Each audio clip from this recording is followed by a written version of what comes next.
My screen always freezes when it does that for some reason for a second.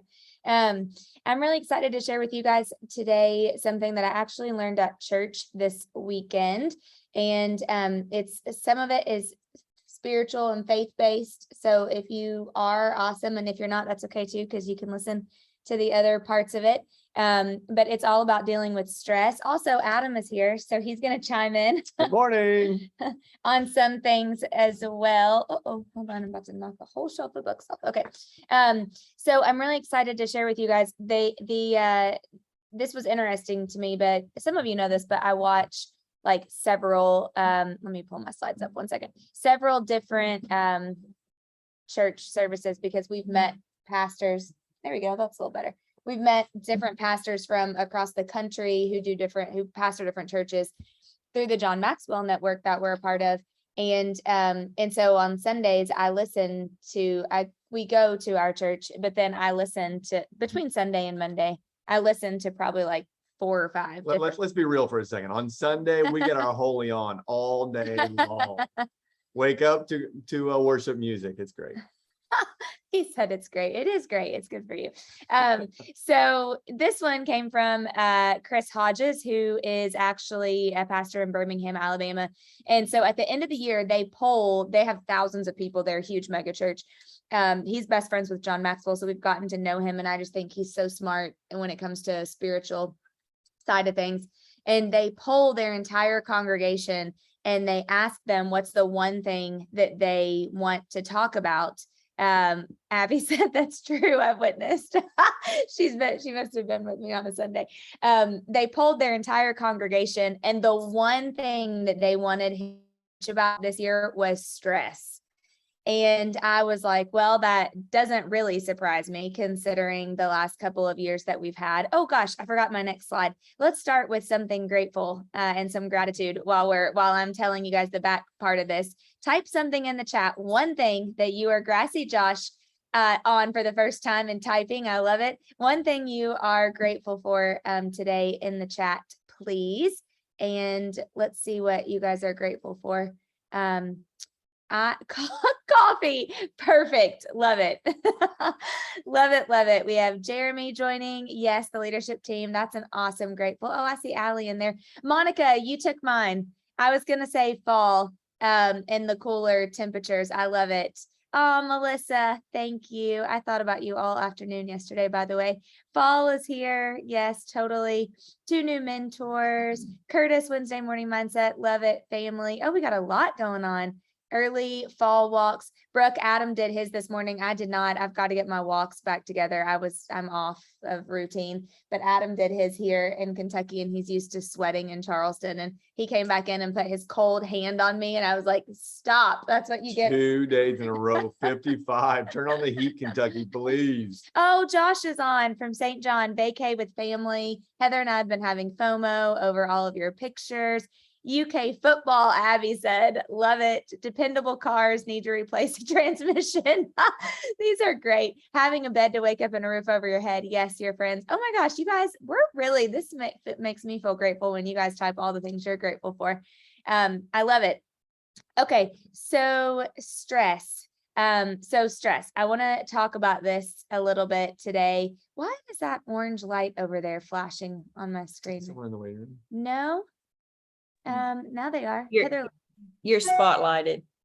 Oh, is that the orange? I've never noticed that before. Bless Okay. it, I think Heather. so. Okay.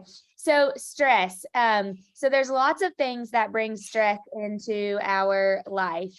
And I saw this when I Googled stress. This was the second image that came up, and it actually kind of cracked me up because I was like, okay, well, That's funny. I guess that's an accurate image. Sometimes you feel like you have a rock on your head. So that made me laugh. But did you know that the top 3 stressors, according to the Googles right now, are number 1, money, number 2, work, and number 3, family life. And so the way that he started this to me was so smart. He said, stress is nothing more than when the pressure exceeds the capacity of something. And so when the pressure exceeds the capacity, That's what stress is. So he gave 2 examples. One, he said you would not want to be driving over a bridge that had a weight limit and there was too much weight on the bridge. Actually, oh my gosh, Heather, shoot, if I would have thought of this before right now, I would have had you send me that picture, because Heather's husband just showed us a picture of something, you know what I'm talking about, don't you? Where the pressure exceeded the capacity. There's a new home being built, a $1 million home. Heather can tell it better probably, so correct me if I'm telling it wrong. There's a $1 million home being built here around Lexington, and the people, the homeowners, those of you that are in real estate that are on will appreciate this. The homeowners, I didn't even tell you this, the homeowners ordered like this really nice tile for the whole house, and they ordered $40,000 worth of tile, and it was 20,000, right, Heather, pounds of tile that got delivered to the house while it's under construction. The idiot, excuse my language, delivery people placed the entire 20,000 pounds of tile in the middle of the living room where the subfloor is there, and it crashed through the subfloor, ripped out the electric, the HVAC, went down into the basement, all of the tile shattered. So it's all completely ruined. But that is a really good example of when the pressure exceeds the capacity of something.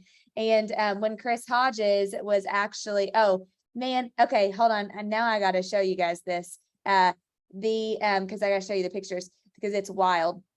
But when the pressure exceeds the capacity is when we have stress over something. And Chris Hodges actually gave the example. He sat on stage. I'm going to airdrop these. He sat on stage and there was a little kid. What are like the tailgating chairs called? Folding chairs. Yeah, like the, just like the little, oh, there's Sarah, like the little tailgating chairs. I don't know what else they're called. But there was one for a little kid, and he sat in one because his weight was too much. Here's these pictures I got to show you guys. And the whole chair snapped and he fell onto the ground. Look at this. Look at all that tile. For those of you that are in real estate, yeah, you will appreciate this. Look at that. That's the living room up there on top. I mean, when I tell you that it completely, that's in the basement. I mean, it fell completely through the entire floor, subfloor. Look at that. It ripped through the HVAC and everything. Yeah, Heather and I said, we really hope that they have, sorry, I'm trying to let people in at the same time. Oh, wow. Yeah. My jaw's on the floor. Yeah. Jake, ours was too. I said, I hope that they have insurance, like the delivery. Heather, did anything come of that? I think they're still working on it. I know the materials have been sent out to fix it, but they're trying to get the tile company to pay for it. Shoot. Can you Can you imagine walking in on a job site that morning and that's what you find? If it was your house? No way. Sarah, I'm just glad that didn't happen to us. Sounds like something that would happen to us. So anyway, okay, the pressure exceeding the capacity is what causes stress. So here's what he said. The bad news is the pressure isn't going to go away. Like, we're all going to have stress. We're all going to have pressure. So what we have to do is actually increase our capacity. So I'm going to give you 5 tools for increasing your capacity to deal with stress.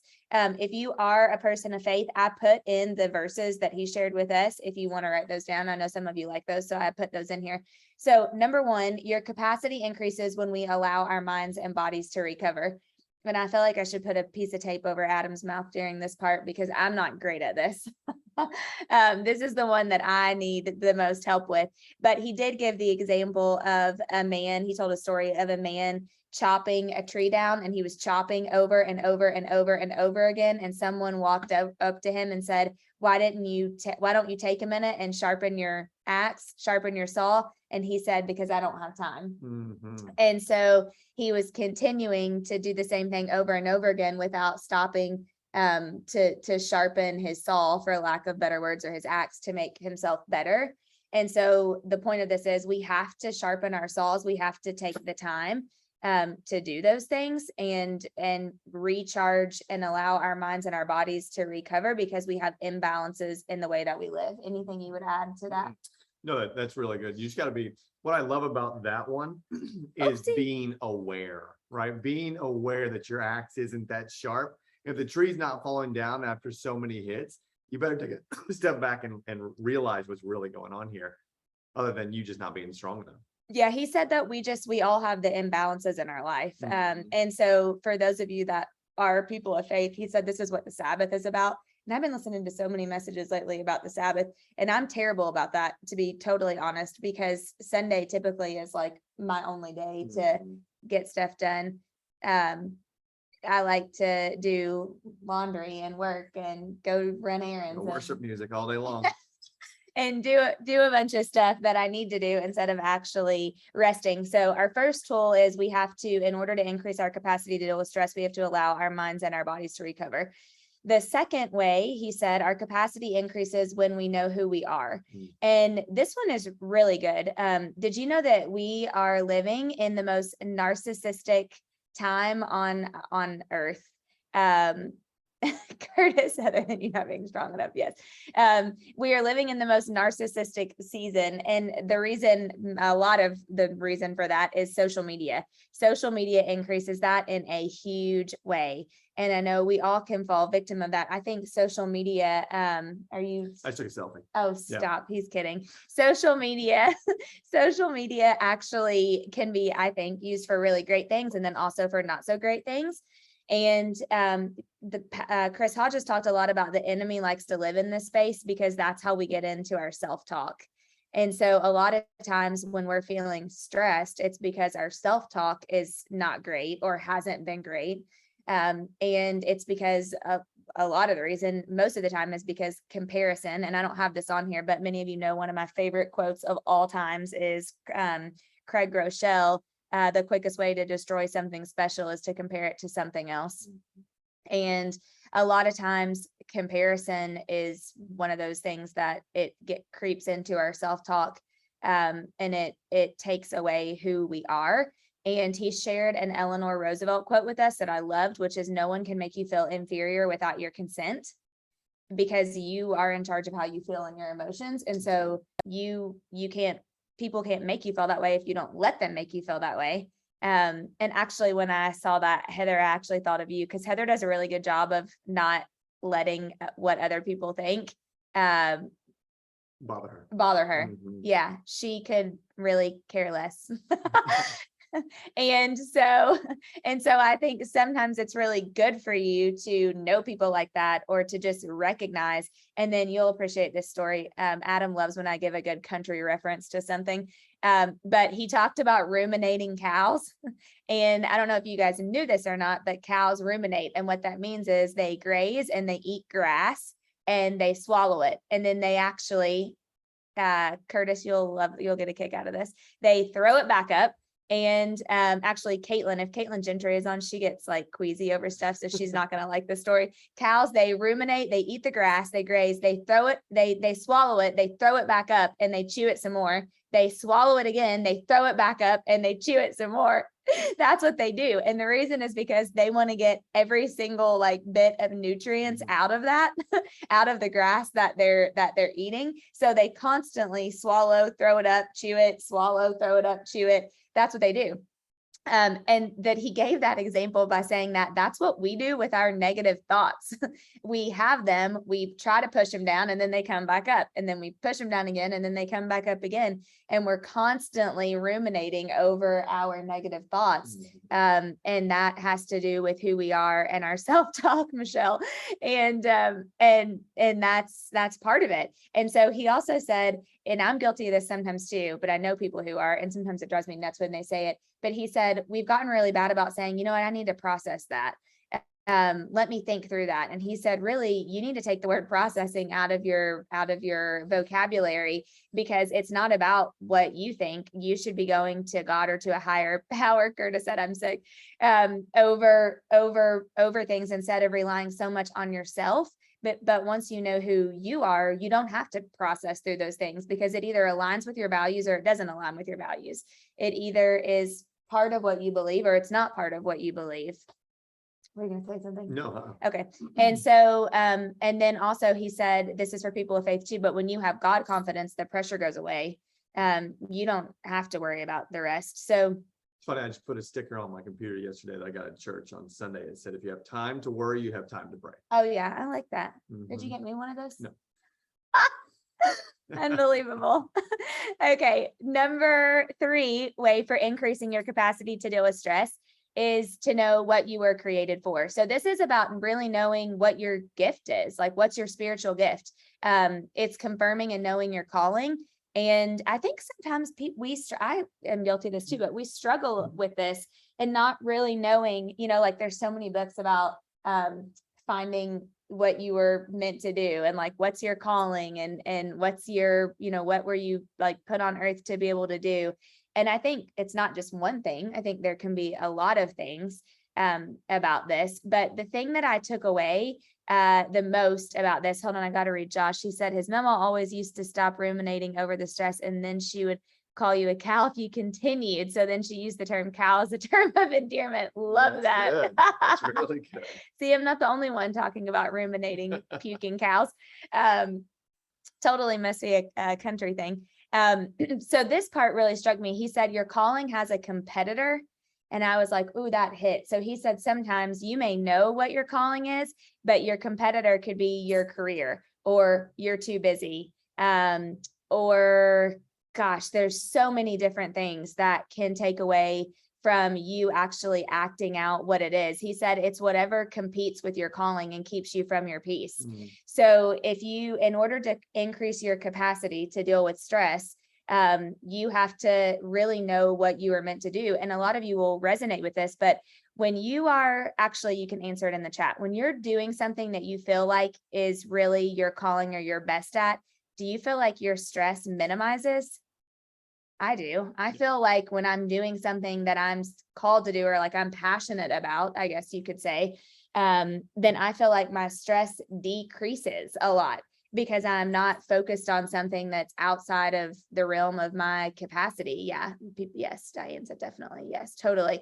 So he said, we need to minimize the non-essentials and maximize your calling. Yeah, I love that. Curtis said it's his peace protector. Totally. So when you're doing something that is your calling, it gives you peace and it allows you to deal with stress a lot better. So I want you guys to just think about how could you maximize the things that you know are your gifts, or the things that you might are your calling, if you will, for those of you that are people of faith, and maybe look to minimizing the non-essentials. In the business sector world, we would say that would be like focusing on your 20% things and the things that give you energy and that you're really great at, and not focusing on the 80% of the things that drain you and stress you out and all of those things. And I think about one time, Linda McKissick, who many of you know, was sharing the story, and I've told you guys this before about how she just walked around pissed off all the time. And she was like, I'm just like mad all the time. And I'm just like, I feel like we're not getting anything done and people aren't doing stuff.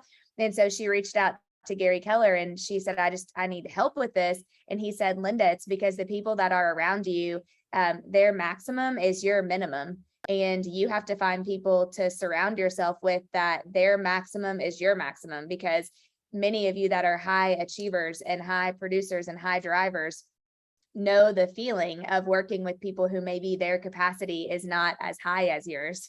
And then you're frustrated all the time. So I want you to think about minimizing the non-essentials and maximizing the things that are your calling. Okay, number 4 way to increase your capacity to deal with stress. Our capacity increases when we are supported by others. And this sounds like a simple and easy one. But all of you that don't like people are going to maybe not agree with this, Heather. We are actually made to be in community, and be around other people. And so if you have no one to help or support you, it actually worsens. Your stress can deepen. You hold in the stress. You have to have a good support system around you. And I was actually wanting you to share, if you could, from the other day, but what you learned about your who's, because you went to a different church than I did because we weren't together. But he says your who's are what's most important when increasing your capacity. and actually being supported by others. So I want you to just think about, do you have good who's around you? Do you have people that support you, people that challenge you, people that are okay to have a direct and honest conversation with you, or people that they know your goals and they want to help you get there, and they care about you more as a person than they care about a result of something. Did you have anything from Seacoast on? No, very similar. Just talking about number one, was what is your power? What is your strength? What is your drive? But this was good. It says God is always positioning you. Do you see your position as an assignment from God? And then if so, who are the who's around you that are supporting that? And whether you're faith-based or not, it's if you want to replace that with passion, right? What are you passionate about? What are you good at? And are the who's in the community around you supporting that for you to continue to stay in that space, right? How many of you woke up this morning and said, oh, I want to hit snooze 3 more times, right? And what caused that? Is there no excitement? Did you go to bed too late last night? Is there nothing pulling you out of bed? Those are the type of things that you have to pay attention to. And then as you get out of bed, right?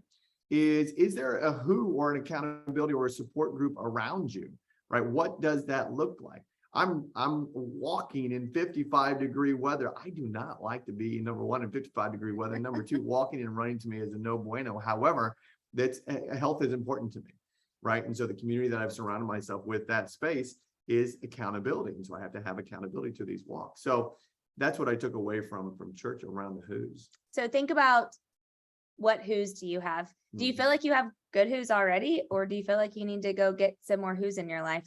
And then lastly, number 5, and this is more of a faith one, but again, you can kind of replace that with a spiritual being if you aren't a person of faith. But our capacity increases when God's helping us. So don't be in faith because of what you get. Be in faith because you're doing it for the Lord. And I think that that's really, really important. Most of our stress comes from ignoring spiritual principles, and we need to recognize those first. And he gave a huge list of them from the Bible. I put some of them down there for those of you that like that part of it.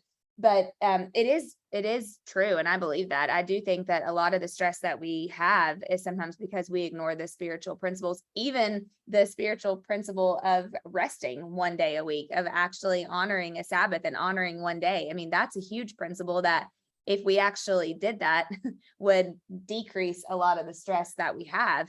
And I don't believe that you can be perfect in all of these things, but I think, and I'm going to share this at the end, I think you can get a little bit better every day, but they're all there. So we just need to realize that stress comes from ignoring those and then figuring out what they are. He said, peace comes when we put God first. And this part was really important for me. And again, maybe this is just something spiritual or passion based for you. For me, it's God, but I think it's first for everything. First in your morning, first of your week, first in your finances, first in your relationships, first in your marriage, first in all those things. And he said, really, it's up to us, because he is there. We just have to choose.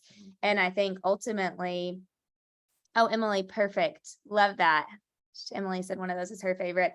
I think we just have to choose. But a lot of times, I think sometimes I love that sticker that you said, if you have time to worry, then you have time to pray, because I do think that that is very, very true. So I want to leave you guys with this, something that we heard last week on a Zoom on I Love Coaching Zoom from Brian Covey. Was that, that who it was? Brian Covey.